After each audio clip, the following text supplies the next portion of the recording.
Silas Yates, thank you so much for joining us at Witherle Library for the gallery here. We're so grateful to you for the work you do in our community and for your time today. Thank you. Let's start in the beginning, which I always think is Castine. How did you get to Castine? I lived on a boat when I got out of the Marine Corps for about 12 years. So I've been sailing all my life since I was 10. And we came out, we were living in Michigan, and we had been sailing up in the North Channel, Lake Huron. And we came out to Maine to sail. And we were both nurses, and we both worked weekends. So if we got our vacation, and then we got coverage for a few more weekends, we'd get 6 weeks off. So we came out here sailing, cruising in a 23-foot boat. And so then I found a book on a sale table at Borders called Maine Farm. And it was about Brooksville. And I read it, and I remember that we were sitting at the dinner table, and I said, "Would you like to move to Maine?" Thinking she'd say, "Well, I don't know." She said, "Yeah." She called my bluff. And that's how did we get to Castine? My band director from Phillips Exeter Academy was living in Blue Hill, and he put us up while we were looking for houses after my wife called my bluff. And we kept getting lost in Castine. And we kept driving by this house that had a for sale sign, and I think, oh, we could never afford that. We went to town to look at the pictures in the realtor's office, and there was a guy living above the store, the realtor's office on Main Street. He comes down and, "Hey, how can I help you?" I said, "Well, we're interested in this house." "Well, come on in. We'll call Karen Coos." He called Karen Coos. Before he could finish dialing, Karen Coos called in.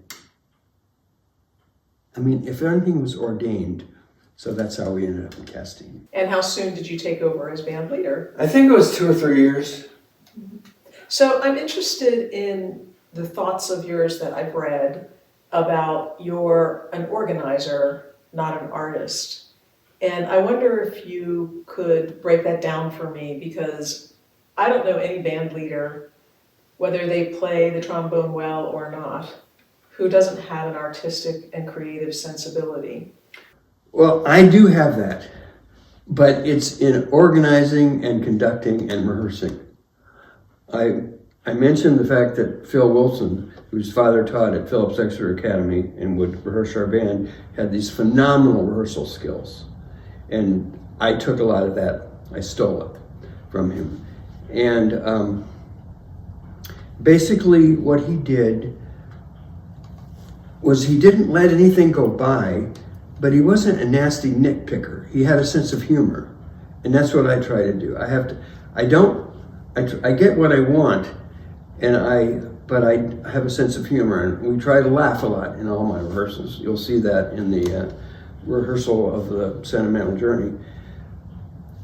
I spend a lot of time with the scores and studying it to get it right. What does that look like? How do you study a score? Well, I study it every way I can. On the one hand, I have to sit there with the score and my computer there and my earphones on, and I go over the score.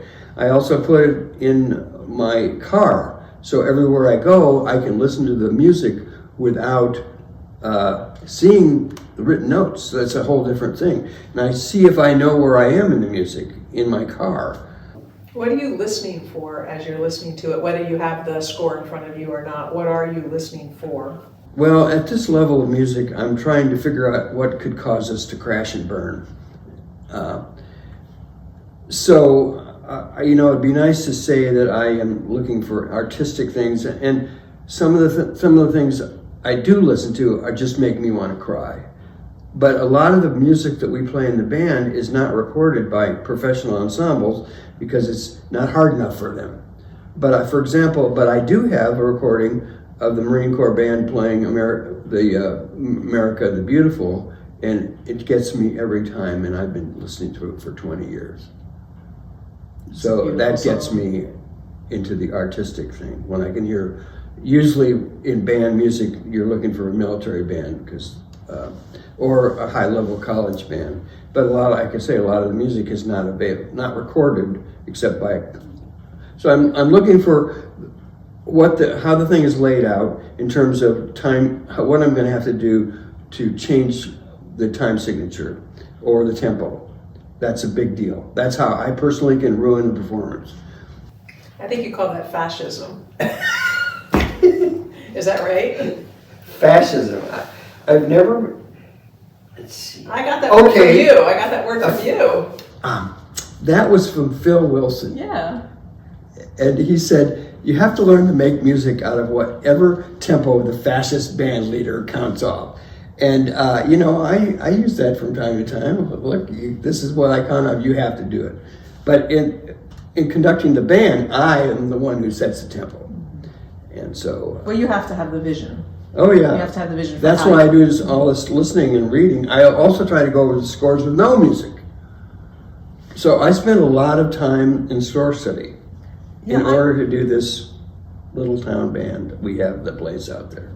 Sure, and I'm guessing that part of that is not just you imprinting your own vision, but also understanding the skill sets of your performers and what they can manage and what they can't manage. Yeah. And we are unique, as far as I know, in that we have several very good musicians in our band that allows us to play music that we really shouldn't be playing. That these people are so good they can bring the other players along. So we don't play any middle school music. We play real music.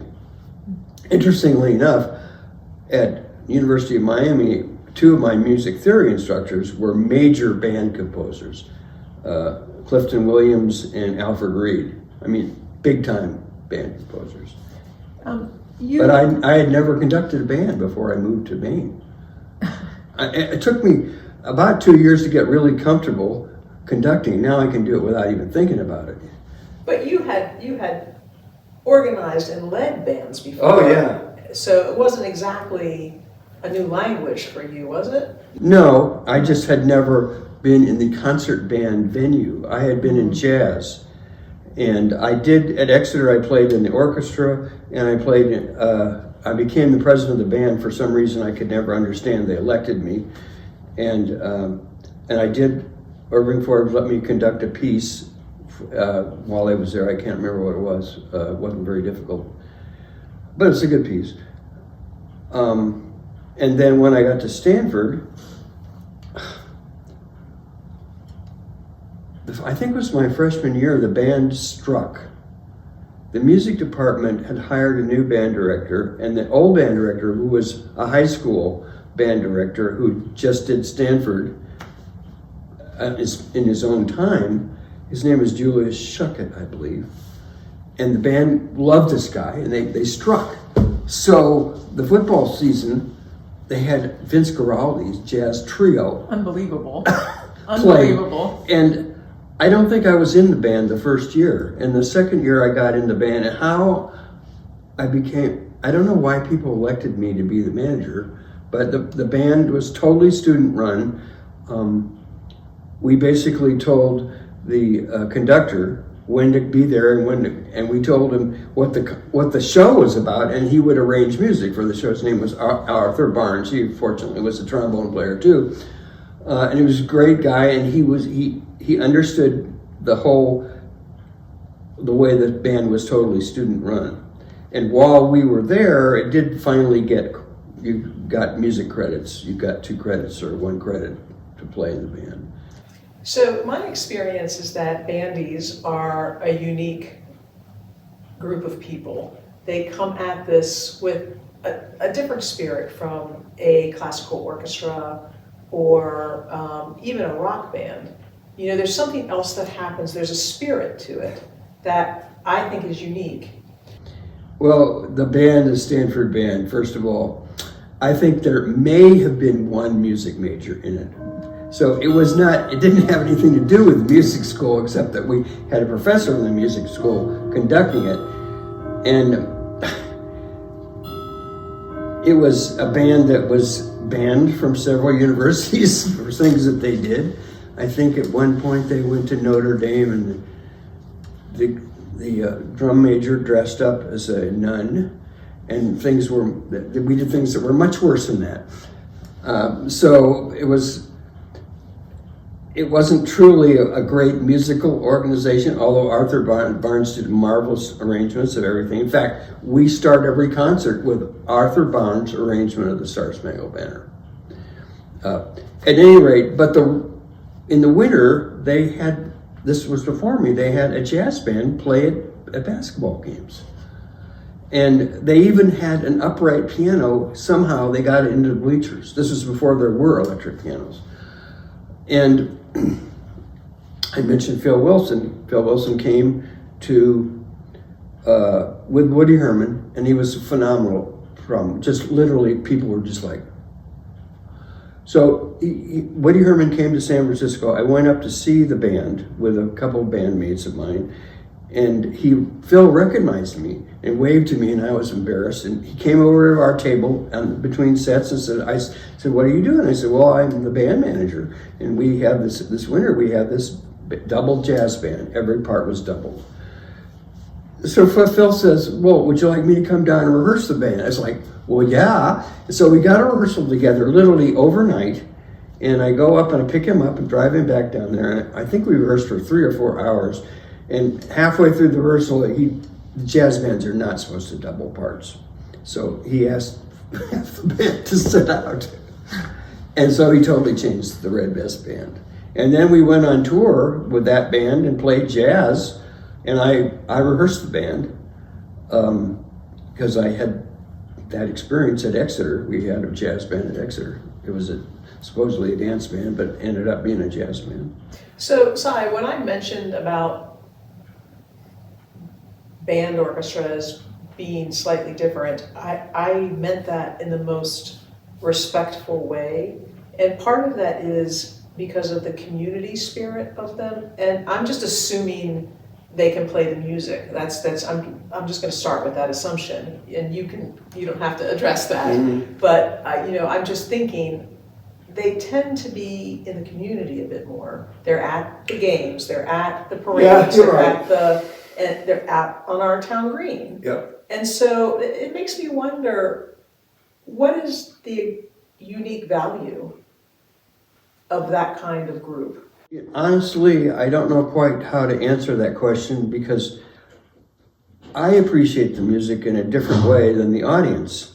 But we try to have a varied program that includes real works, like works by Gustav Holst. We've done both Holst suites. And then show music. One of my favorite pieces we do is Send in the Clowns. I think part of it is the repertoire that we do. It's more accessible than playing Mozart. Not to say I don't like Mozart, but I just think, and plus, if you put an orchestra down there, you could barely hear them because there's strings, and the music comes out of your horn on the town common and drops right into the grass, so there's no reverb whatsoever. So I think that if you try to do the same thing we do with the town band with an orchestra, I think it'd be tough. Yeah, I remember years ago in a conversation, or maybe it was an article that I read or wrote with Stephen King, and he called out, among maybe 1 or 2 other things, an orchestra in a community as being indicative of the value of that community. It has a public library, it has an orchestra. Now, he just said orchestra, he didn't say what kind, but it does strike me that the presence of music as part of community life, which your work here is, it has a value beyond the great value of just listening to music. Would you like to speculate what the next value is? It's not too musical, but our audience basically brings their kids, their dogs, and their hors d'oeuvres and their drinks and sits out there, and the kids will sometimes be up dancing while we're playing. I think it's kind of a party for them. And we play music that can be interpreted that way. Even the host, has great rhythms in it. So does that answer your question? It does answer my question, and it also aligns with my experience of watching those concerts and watching the community engage with each other, engage with the music, or just sit back and be present in this moment of shared experience. I like to think that we're very important to the town. I don't really know how important we are, but we do 4 concerts a summer. It's a big deal. It's my entire summer. You can ask my wife about that. And I'm happy when it's over, but I have a good time while it's going on. And if you'll notice, when between tunes or before a tune, the band often laughs, because that's one of my things that I like. I like to have people have fun. We like to play music that they're going to have fun. And so I think an important part of our band is everybody's having a good time. They're not just sitting there going, oh God, when is this piece going to get over? No, I mean, I think the good time is kind of baked into it in a way, from the musicians, from the tunes, from the people around you. People go there to have a good time. Yeah. I want to go back to Phil Wilson, your mentor. You speak about him in that exact language. He is a mentor. He deeply influenced you. And I wonder if we could just step away from Phil for just a second and talk about what makes a good mentor. Because you've had several. What was it that you got, not specifically, but generally from being mentored in the field of music? What did you get? Well, first of all, I got his rehearsal techniques. His rehearsals were just so dynamic. I mean, it's just like, this is what I want to do. As far as, and he personally did a few things for me, not very many. He gave me a little lesson. And fortunately, when I learned trombone, I had a trumpet teacher taught me how to play trombone, and he was a jazzer. He had played with the Red Nichols and the Five Pennies, and he had me take exercises from this book that's normally for trumpet players called Arbenz, and there is a version for trombone that's basically just a transposition of that book. So I remember in the lesson that Phil gave me, we looked at some stuff from Arbenz. Oh, and we did dances at the local high school once a year. And I can remember Phil coming to the dance, and he was also a killer piano player. And he'd do a whole set by himself in the rhythm section, just totally extemporaneously. And just his whole aura was and I was supposed to be a banker. That was supposed to be what I was going to be, a banker. Were you looking forward to that? I wasn't really thinking about it. I just assumed that at the time I went to college. You went to college and majored whatever you wanted to do, and then you came out and became a businessman. And I remember going by the art gallery in Exeter, and the Lamont Art Gallery, and hearing this music, I can't remember what it was, and said, wow, I want to do that. And then seeing Phil, and then at the same time, in the late 50s, there became these jazz camps. They were called Stan Kenton Band Clinics, and it was run by Stan Kenton. I'm not sure he actually ran it, but his band was there, and his people in his band conducted various bands.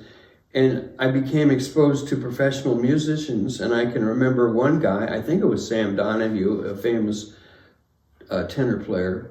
I'm not sure it was him, but he stood up there on the stage and said, when I tell people I'm a professional musician, I am really proud of it. And that just kind of got into me. And I went to 2 summers of these things, and I had bands that were conducted by killer players. And then I went to Stanford and was a history major. Well, I'm sure being a history major wasn't irrelevant to your work. because it sounds like you also have a researcher's mind, and when you're going into the music, you must bring that history Oh, I do. discipline. In fact, one guy in our band played in the Navy Commodores and the Navy band. So we have to assume he's really good player. And he mentioned that the other day in rehearsal. Said, you know about all these little things, some details of people that played it. And I thought I'd never had anybody say that, but it made me feel good that somebody of that caliber appreciated that. But yeah, I'm into the nitty gritty of people who played what they were doing when they played. I forgot to tell you that when I was growing up in Washington, D.C., I went every week to the Navy band concert. That must have been religious. It was pretty amazing, and I think it was Ned Muffley was the director at that time, the band leader, and it was a pretty exciting moment. I think it was at Warner Theater in Washington, D.C. Those bands are just to die for. It was a very sharp band, it really sparkled. You know, really. Oh, those military bands, and the military has the best jazz bands in the world now. The Airmen and Note, the Army Blues. Let me think now. Airmen, no, Army Blues, Navy Commodores. They're just killer jazz bands. You've talked about your time in Vietnam, which was not a musical time for you, but of all the things that you could have said about Vietnam, one of them was how much you appreciated when you could take a time off and go get a good meal, a good shower, and once you heard some jazz. I'm not sure it was jazz. Well, yeah, it was. And the only thing I remember about it, the two things I remember is one, it was a Filipino small group. And I remember the trombone player in one of the tunes they played with his foot because it was cool. And I remember this was our battalion, 3rd Battalion, 3rd Marines rear. And I remember going up to the guy and saying, hey, can I play your horn? And I did. And I remember them looking at me like, I think they actually thought I could play. And but that's the only music I heard. Did you think about it? That was the question I really wanted to know, why you were there for 6 months, is that right? Oh, no. It was longer than 12 that? months. 12 months. 12 months and 20 days to be exact. I'm sure That's day. the Marine Corps tour of duty. Yeah, so were you thinking about music during that time? Would it? No. No. Oh, I take it back. Okay, my first 6 months were in a comm center. We were 12 on and 12 off, no days off ever. It was teletype. And I read 1,000 messages shift. We had about 20 guys on the shift, and they sat in front of these teletype machines, and we had 3 guys that did nothing but hand crank ditto because we had to duplicate these messages. And my roommate, we lived on a bombed out French fort that had so many holes that we put a tent over it in the metal roof, and I know he had, so you could get tapes of what was happening, music at the time from special services, and he got a tape of the Doors, the rock group The Doors, and that's about the only music I heard. And I remember to this day, We Want the World and We Want It Now from The Doors. You must have missed it, though. Oh, I was so busy just hoping I wasn't going to be killed. Mm-hmm. And my second 6 months were in the field.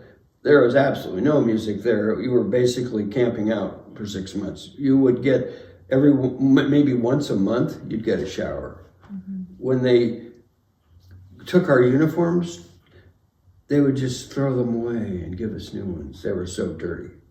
You were so dirty, it was interesting. But no, I didn't think of music. But the day when I left Vietnam, I don't know if this is in your notes, Marines going out of Vietnam go to Okinawa. And a friend of mine, another communications officer, luckily got assigned to a battalion that was stationed in Okinawa. What a deal, although he did go to Vietnam. And so he let me stay in his apartment while I was waiting for my flight to Hawaii and Travis Air Force Base. And he had this recording, the new recording of Simon and Garfunkel. And I remember sitting there listening to the sounds of silence to this day. I'm just sitting on the floor listening to that. And to this day, in fact, the concert we're going to give, we're going to play the Sounds of Silence. No, I take it back. We're going to play Send in the Clowns. But I probably listen to Sounds of Silence once a week. And well, also, that must have been such an intense moment of relief and Yes. comfort for you. Nobody's going to kill you. Yeah. It wasn't like people shooting at you all the time. Luckily, my battalion didn't have that. It's just the fact that, you could die anytime. Our regimental commander was killed in a helicopter crash. Every time I got in a helicopter, I thought, well, this could probably be it. So, all right, so that leads me to ask you, what is the role of music in your life, your identity, your heart and soul? A lot of part of it is I'm trying to become a better trombone player. And that requires that I practice an hour and a half to 2 hours a day. And if I was really serious, I'd probably be doing 4 hours a day, but I have other things in my life. So that's really just nitpicking. It's like, how about this? These exercises that I do are really you could say they were boring. One that goes ba-da, ba-da, ba, and so on. But if you hear a good player play those, they make art out of these terribly boring things. But so that's one aspect of it. The other aspect is there's a lot of pieces that I just think are religious. They're so good, like the music, the Sound of Send in the Clowns. We're doing an arrangement. And everybody's saying, oh no, we can't do that. I said, I just love this. I get moved by it. It's like, I am physically moved by it. Whenever I hear the Marine Band play Carmen Dragon arrangement of America the Beautiful, I am moved by it. And I've been listening to it for 20 years. So I don't know what it is, but it gets me. And I want our ensembles to move other people. That's my whole goal. Do you think that leading music and playing music and having that community spirit that surrounds the music that you do now has made you a better person? Yeah, in the respect that you don't want to piss off anybody in your band. I want everybody to have a good time. I'm going to be their friend. I don't care what they do. So yeah, I guess that makes me a better person, even though I might be thinking something different. But I'm trying not to. It makes me positive. And in order to do these groups, I have to be positive. I have to look at these groups, even though some of them are quite rudimentary, that we're going to make music, and somehow we're going to get there. Does it matter to you if it's perfect? If it did, I would be dead probably. I haven't reached that level yet. I mean, I got some pieces I can play that are pretty good, but no, all my groups have problems, and they all know that we have problems. And I will say one of the things that's happened recently is in some of the groups, actually all of the groups now, are starting to ask if we could rehearse something. It makes me feel so good that they care enough about the group that they want to get something right, not just me.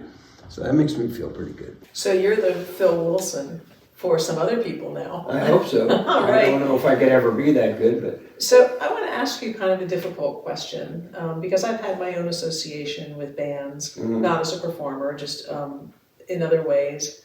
And my observation has been, I interviewed members of a band from 50 years ago. They were all men. And when they talked about the experience of women in the outer areas of that, it was not about them playing music, it was about them supporting the band. My own experience with young people today is that young women have found their voice in some of these bands, marching bands, university bands, college bands, town bands, and they're starting to be more of a proliferation of that. How do you think that's going to affect the music? And when you were running bands, did Were you noticing this? Were you noticing No, that? no, it wasn't even considered to have women Yeah. in the band. Why not? I don't know. That's just the way it was. And of course, at Exeter, it was a boys' school. But I will say that some of the best musicians in our town band are women. I mean, the flute players, we have a woman who plays trombone, who went to Cincinnati Conservatory. She's a professional player. And we have a couple of clarinet players and clarinets are a big deal in band, and we couldn't do the music we do without these people. Those are guys. But to me, women are definitely moving into music in a big way. Interestingly, my first trombone teacher, before I went to Exeter, to music school, I was learning to play trombone by a trumpet player and then a bassoon player. My first actual trombone player was the first woman principal, I think, in the world. She played principal trombone for the St. Louis Symphony, Dorothy Ziegler. Now, there's, you probably don't know, there's an organization called the ITA, International Trombone Association. That is totally, the upper structure is now women. And I know that, I think it's, I can't remember if it's the Army Blues or the Jazz Ambassadors, but one of them has a second alto, woman second alto. And I'm really ashamed to say, when I saw this, I thought, wow, geez, I wonder if she's any good. And she played a solo, which is like, whoa. She's probably better than the first alto player. And then, interestingly enough, a woman, Lisa Whitaker, was the lead trumpet in both the Army Blues, which is one of the preeminent jazz bands in the world and the services, and then she moved over to the Army Jazz Ambassadors, which is equally good. And now she's retired and she's doing shows in New York. Lisa Whitaker, I mean, you don't get much better lead trumpet playing than her. So the answer to your question is, it's not even close to parity, but it's going to be. I don't know what specifically, if they bring anything different to it, I honestly don't know, but they're moving in, and I like it. How would you tell the next generation about the value of going to a band concert, playing in a band? What can you say? I mean, I don't think we need to be forcing people to appreciate the arts, but what might they find there? The students that I've had that I say, quote unquote, I've ruined their life, they were preordained to have their lives ruined.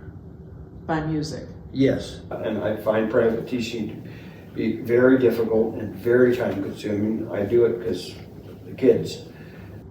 And I guess the only way to get them into music is to play music for them and make them love it, or hope that they love it. If that happens, it's all over. I don't have to do anything more. That's what happened to me.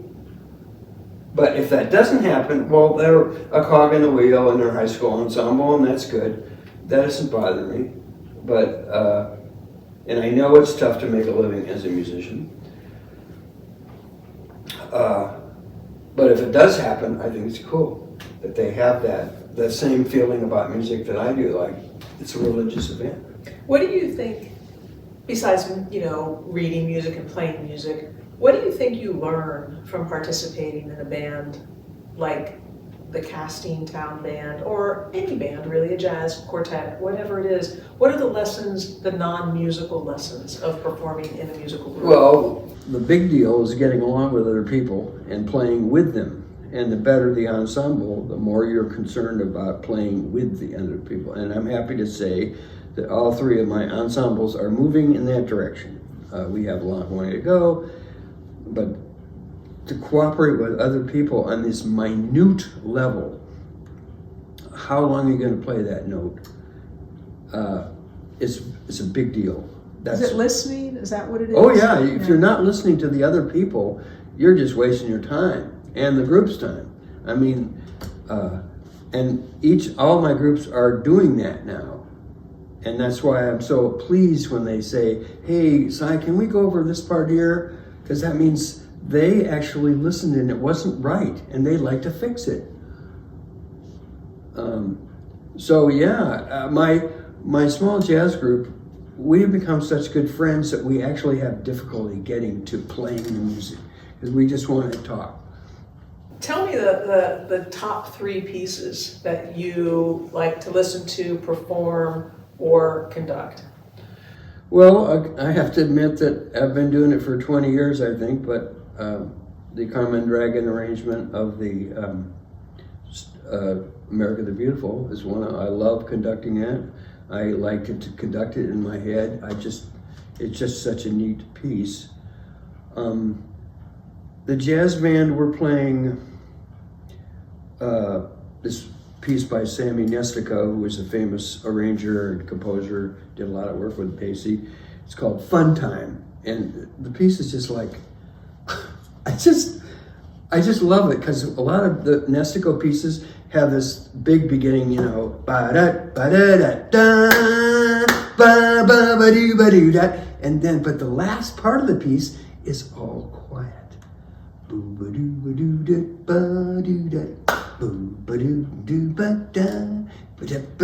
So I love that to death, and I can't hear it enough.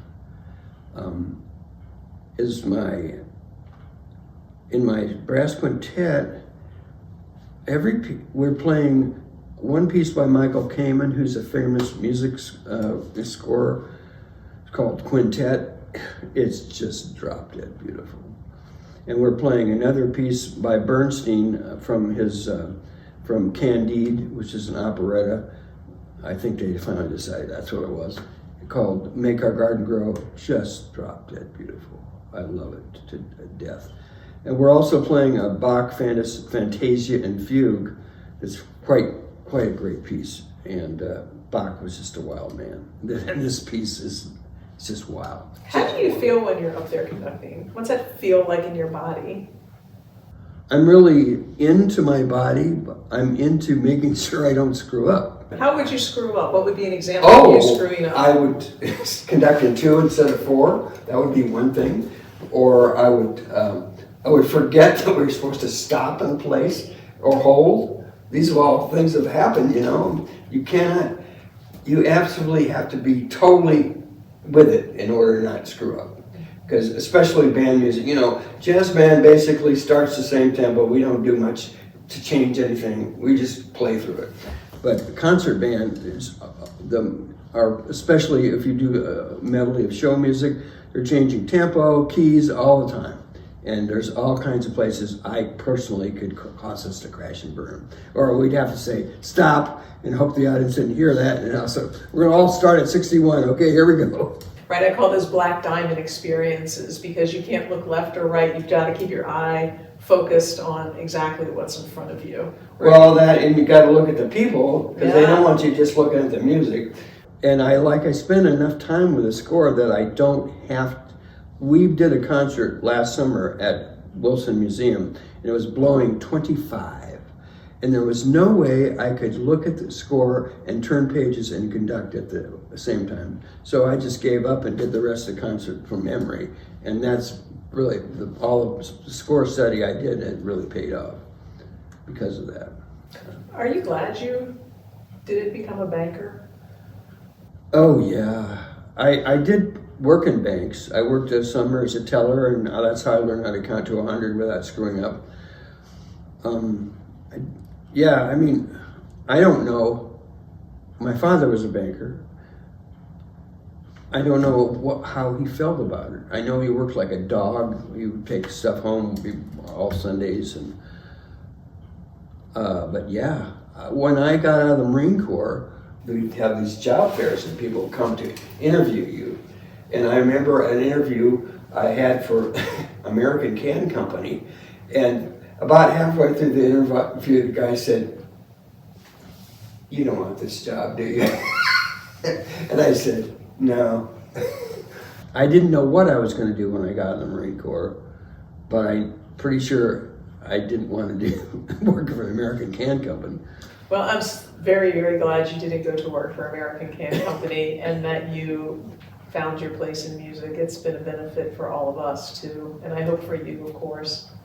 Yeah, it has been great. It's a wild ride.